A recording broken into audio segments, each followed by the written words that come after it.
আমি বিশ্ববিদ্যালয়ে পড়াচ্ছি আজকে প্রায় 13 বছর। 13 বছরে বিশ্ববিদ্যালয়ে পড়ানোর খাতিরে আমি দেখলাম যে সবচেয়ে বেশি হতাশাগ্রস্ত কারা, যারা পড়াশোনা করছে তারা বেশি হতাশাগ্রস্ত। আর সবচেয়ে বেশি আশাবাদী কারা, যারা দিনমজুর তারা। বা এরকম হওয়ার কথা ছিল না, উল্টা হওয়ার কথা ছিল।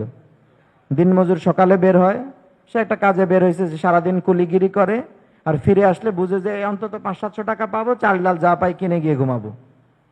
কি ভাই, ঘটনা এরকম না? আর পড়ালেখা যে করতেছে, ইন্টার পাস করার পর অনার্সে ভর্তি হওয়ার সাথে সাথে তার মাথায় চাপছে যে কোন সাবজেক্টে ভর্তি হলে চাকরি আগে পাওয়া যাবে। কোন রকম যদি টেনে টনে একবার বিশ্ববিদ্যালয়ে কোটি কোটি মানুষের সাথে পরীক্ষা দিয়ে একবার পাস করা যায়, এরপরে চাকরির জন্য জুতা কয় জোড়া ক্ষয় করা লাগে।